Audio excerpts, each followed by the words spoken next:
오늘도 이 연의 말씀을 읽고 듣고 묵상하고 삶에 적용하는 우리 모두에게 예수님으로 행복한 한 날이 되시기를 주님의 이름으로 축복합니다. 함께 묵상하실 본문은 출애굽기 15장 1절로 12절의 말씀입니다.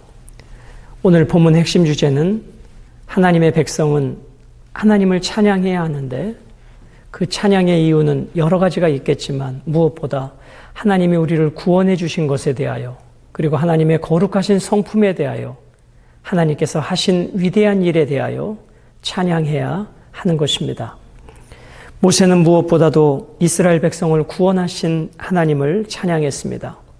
모세는 하나님께서 당신의 백성들에게 은혜를 베풀어 주시는 분임을 알고 있습니다. 우리는 영원히 하나님의 구원의 은혜와 거룩하심을 노래해야 합니다. 물론 이 땅에서 우리의 삶이 즐거울 때도 기쁠 때도 있지만 고난과 시련과 환난의 때도 있을 것입니다. 그러나 우리가 하나님을 향하여 드리는 찬양은 상황과 환경을 뛰어넘는 하나님의 위대한 구원 앞에 드리는 우리 인간의 반응이기에 우리는 모든 상황에서 하나님을 찬양해야 할 것입니다. 자, 1절부터 3절까지는 구원받은 자들이 어떻게 하나님 앞에 응답하고 있는지를 말씀해 주고 있습니다. 이때 모세와 이스라엘 자손이 이 노래로 여호와께 노래하니 일렀으되 내가 여호와를 찬송하리니 그는 높고 영화로우시며 말과 그 탄자를 바다에 던지셨음이로다. 여러분, 출애굽기 15장은 두 개의 큰 노래가 등장합니다. 하나는 모세의 노래, 하나는 미리암의 노래입니다. 오늘 본문은 모세와 이스라엘 백성들이 출애굽을 건너게 하신 구원의 하나님을 향한 간격의 노래인 것입니다. 여러분, 찬양이라고 하는 것은 구원받은 자들이 하나님께 드리는 구원에 대한 응답입니다. 구원받은 자들이 우리를 구원해 주신 하나님께 대한 자연스러운 응답이 찬양으로 나타나는 것입니다. 이스라엘 백성들이 람셋에서 출발하여 애굽을 지나 홍해를 건너 출애굽하였습니다. 그러나 그들이 람셋에서 출발했을 때 하나님을 찬양했다라는 기록을 발견하기 어렵습니다. 그들의 찬양은 언제부터 시작되었는가? 홍해를 건너고 애굽의 군대를 수장시키시고 이스라엘을 구원해 주신 그 구원의 은혜 앞에 이스라엘 백성들은 본격적으로 하나님을 찬양하기 시작한 것입니다. 그러므로 이 찬양의 시점은 구원받은 이후였습니다. 그러므로 구원받은 성도들이 하나님 앞에 해야 될 반응은 바로 찬양이라는 것입니다. 단순히 지리적으로 애굽을 나온 지리적 엑소더스일 뿐만 아니라 이제 이스라엘 백성들은 영적 엑소더스를 경험하고 있는 것입니다.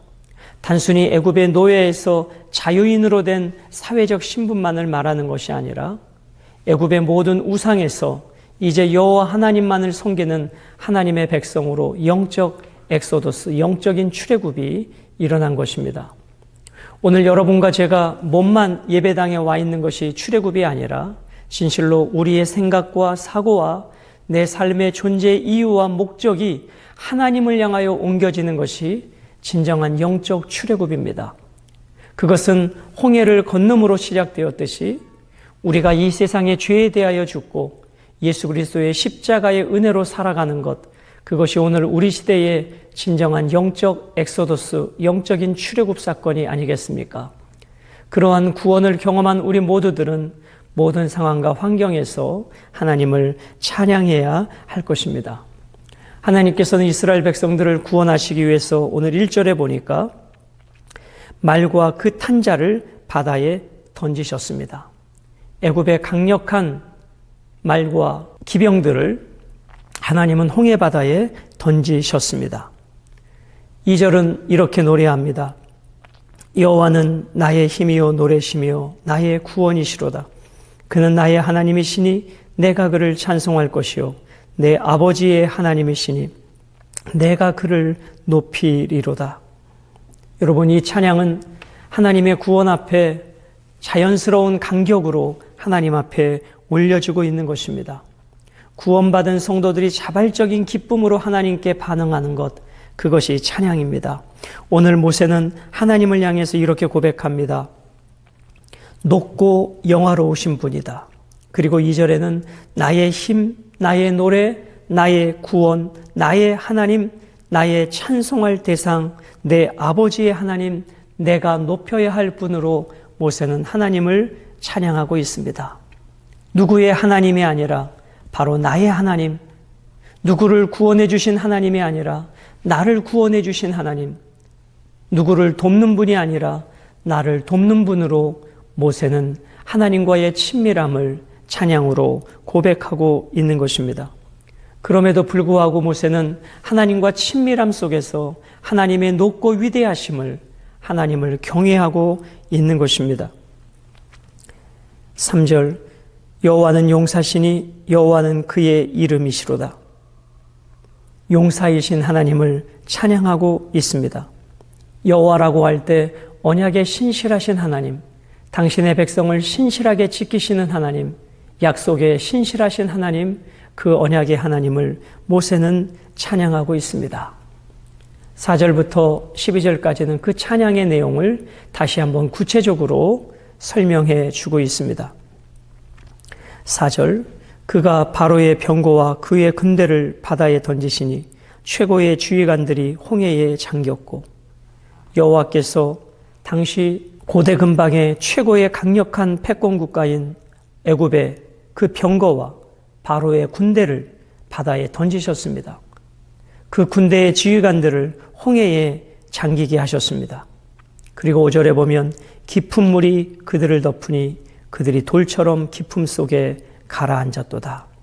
자, 깊은 물이 이 표현 속에 담겨진 의미를 한번 생각해 보겠습니다. 깊은 물이 애굽의 군대를 덮었다. 자, 바벨론 창조 신화에 보면 등장하는 괴물이 있습니다. 그 괴물의 이름이 티아맛입니다.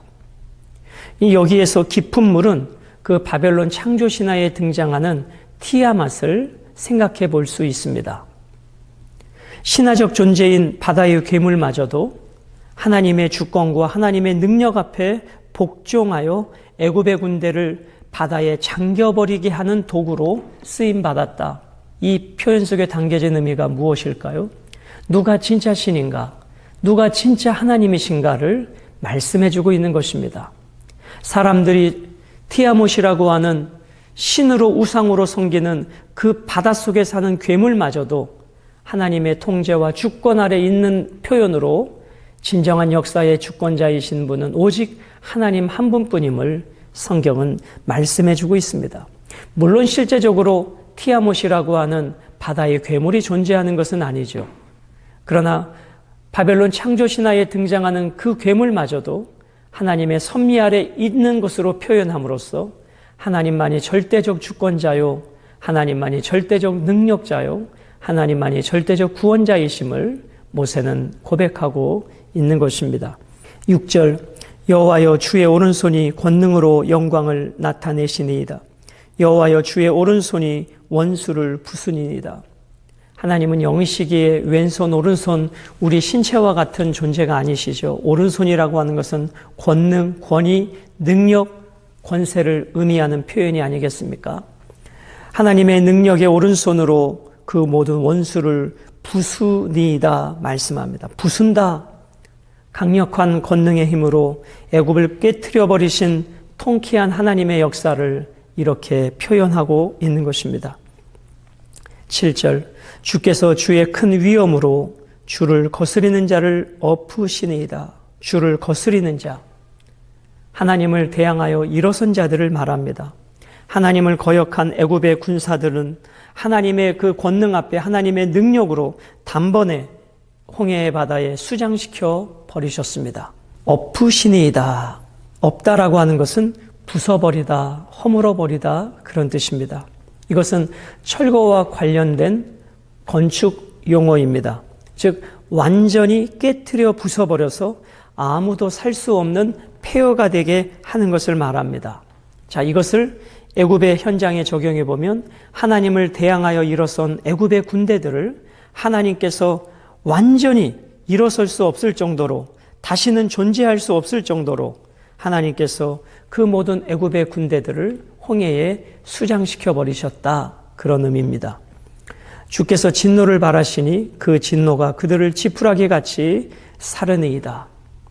하나님의 진노 앞에 강력한 애굽은 지푸라기처럼 금방 사라져버리는 존재가 되는 것입니다.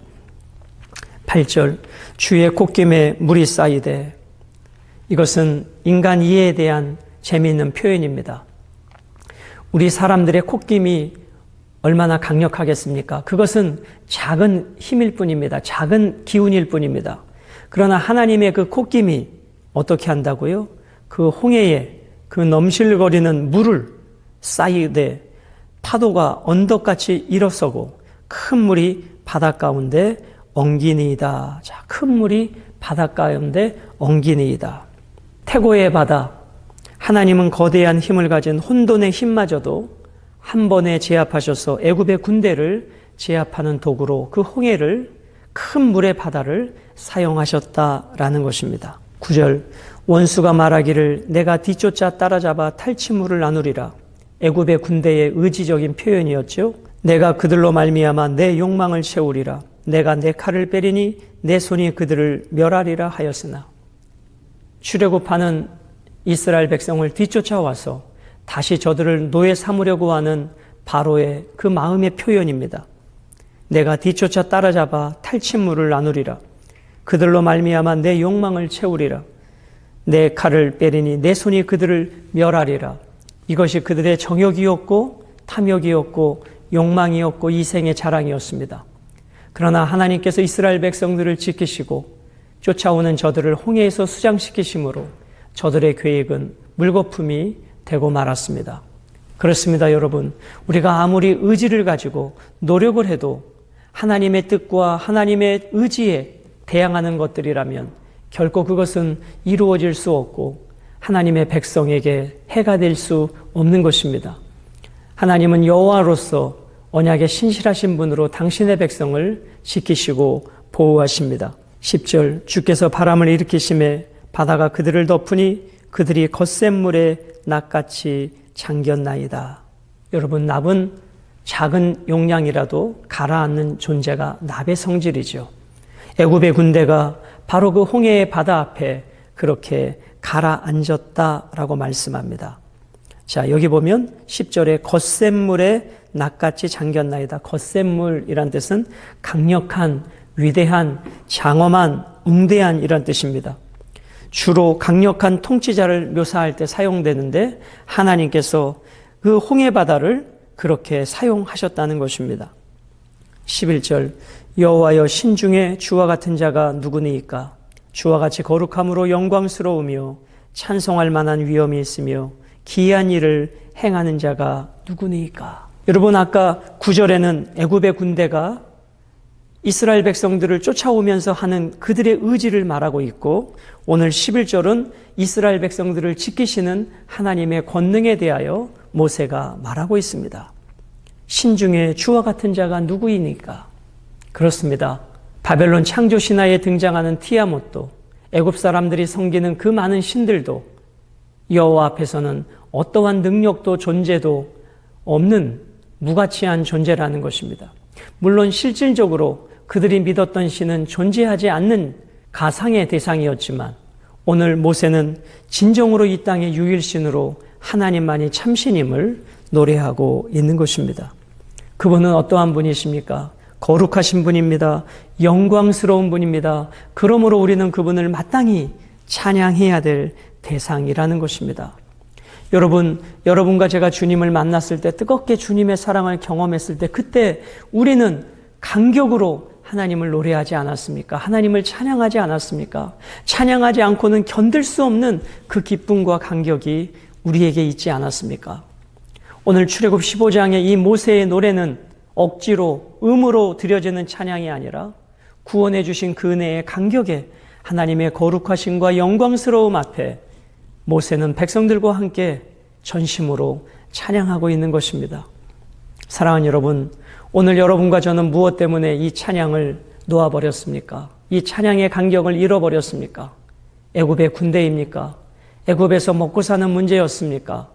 오늘 이곳에서 우리를 은동자같이 지키시고 결국 약속의 땅으로 인도하실 그 하나님을 신뢰하며 오늘 우리의 삶의 자리에서 이 모세가 불렀던 구원의 간격으로 하나님을 찬양하면 하나님께 영광이 될 줄로 믿습니다.